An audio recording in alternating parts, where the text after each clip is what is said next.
Emrys, and I'm returning to talk to you about mindfulness in our current lives. Thanks to the East Haddam Public Library and the Rathbun Library and the Friends of the Library.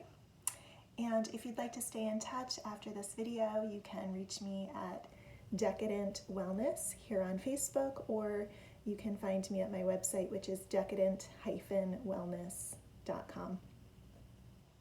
We have been doing this occasional mindfulness series inspired by books that are available through the library, and this time the book we're using as inspiration is No Mud, No Lotus, and this is The Art of Transforming Suffering by Thich Nhat Hanh.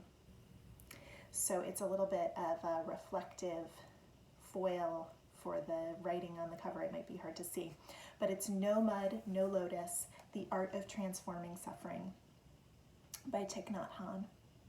So Thich Nhat Hanh has been a living teacher. He just passed away recently. A lot of our teachers on meditation lived before those of us who are alive today, but we have some wonderful living teachers who are either still with us or have been with us for most of our lives.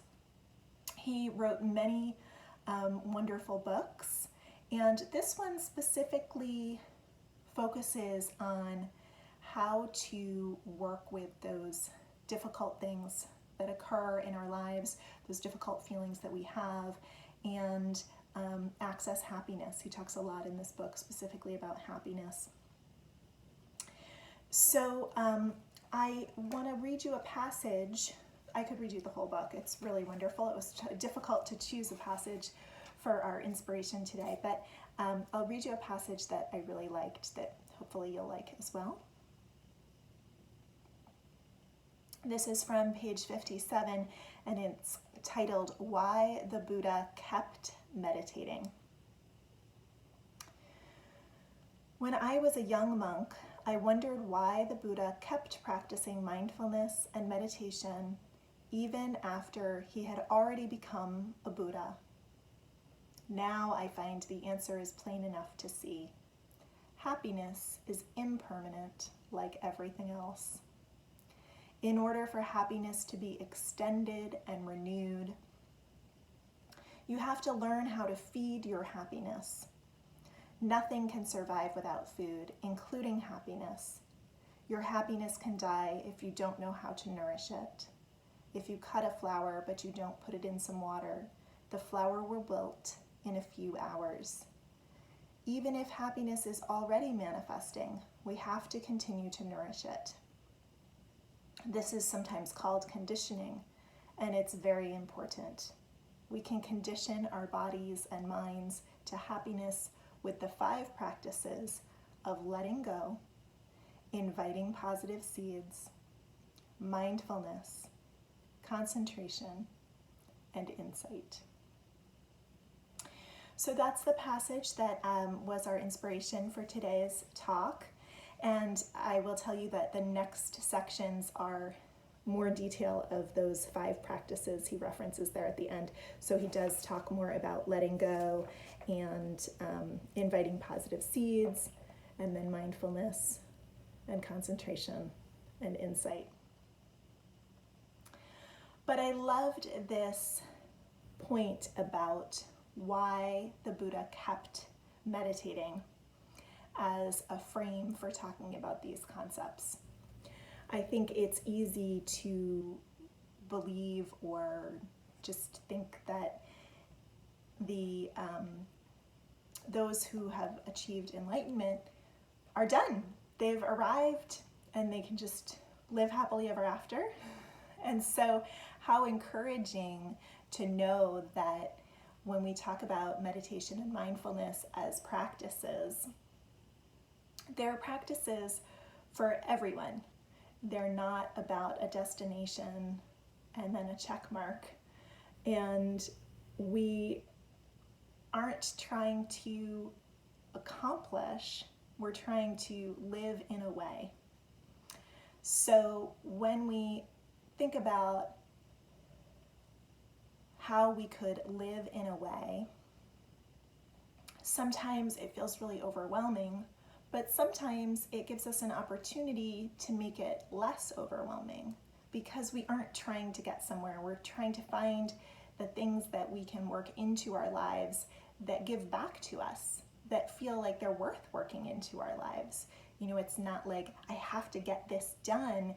It's more like as I do this, I'm seeing the positive benefit, right, throughout. So the journey is really what we're interested in. So this could be that as we meditate, we notice that we have a little bit more calm in our lives, or we have a little bit more perspective in our lives, or we have a little more fire in our lives. Maybe we're needing more energy. We want to be more lit up about things. So really that quality time with ourselves can show us different benefits. And just like happiness, that can be very explicit to who you are, what's going on with you, right? Not everybody needs to be more calm, not everybody needs to have more energy, but for each of us, there might be something that helps us feel more balanced and have a happier experience of our lives. So an experiment that might be useful for you is to look through yourself for anywhere that is holding tension. So if this sounds good, we'll do a little experience of that right now. So if you'd like, you can close your eyes. You don't have to if that's not comfortable for you.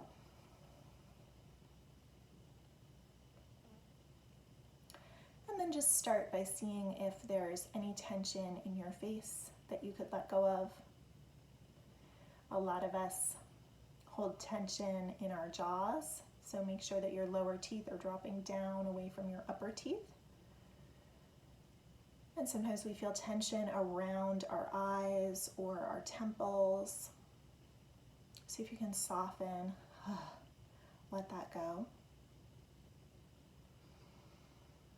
Maybe there's something that can let go for you in the middle of your forehead, between your eyebrows, sort of gently widening out across your forehead and down toward your temples, and then letting that continue down into that relaxation of your jaw, the dropping of your tongue away from the roof of your mouth. Less effort. And as you breathe and feel, notice if the way that you are currently relaxing your face feels unusual for you.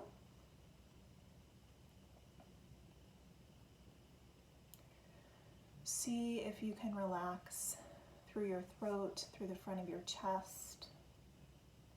Can your shoulders drop down at all from your ears?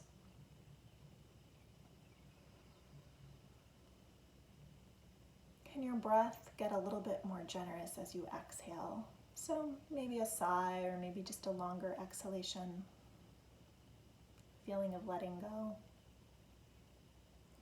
Can your arms and your hands soften? Sometimes we find places that aren't ready to relax. That's okay too.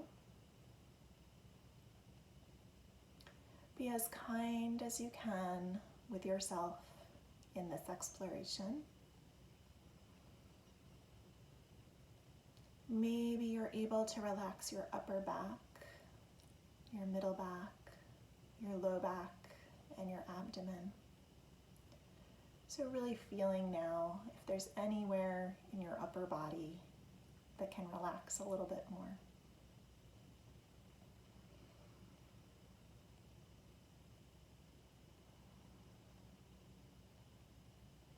If you're sitting, feel that you are seated.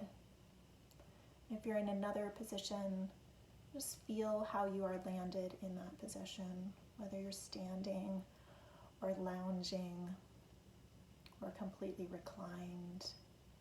Feel how you're landed where you are.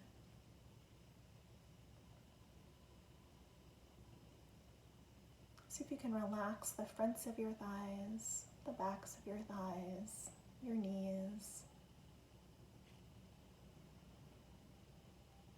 Any tension in your hips that could relax.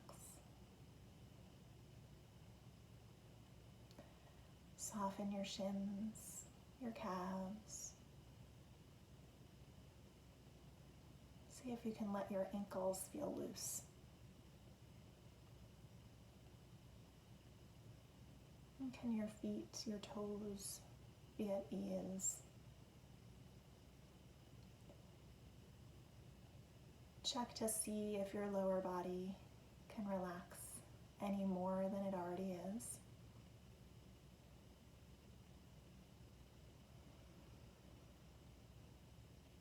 And then just gently scan through and see if there's anywhere else that could relax a little bit more. Maybe your mind, your thoughts. Maybe your heart, your feelings.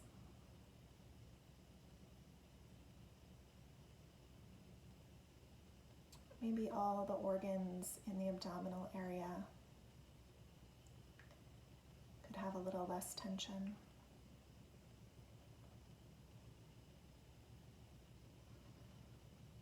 And go back to check on your jaw, your tongue, around your eyes, anywhere in your face that can soften, anywhere in your shoulders that can soften. Remembering that it's normal to find areas that have either tensed again or aren't ready to let go.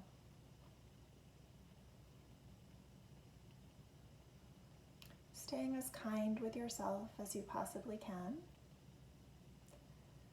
Just notice if checking in with yourself in this way, looking for places you can relax, has any effect.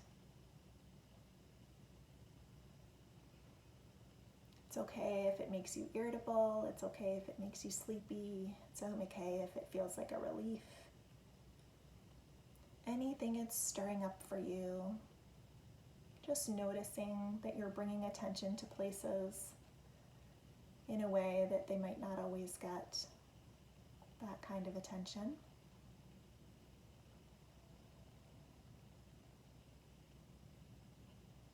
And this is a form of being mindful with yourself, of focusing your mind,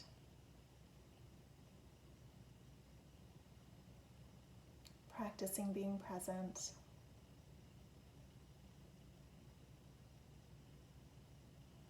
And so this could be a way that you keep practicing, that you keep showing up with yourself.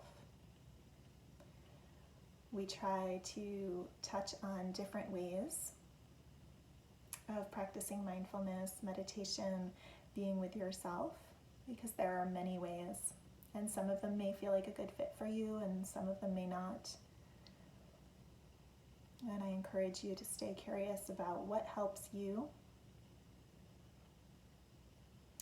be less caught up in thinking things or doing things or planning for the future, reliving the past.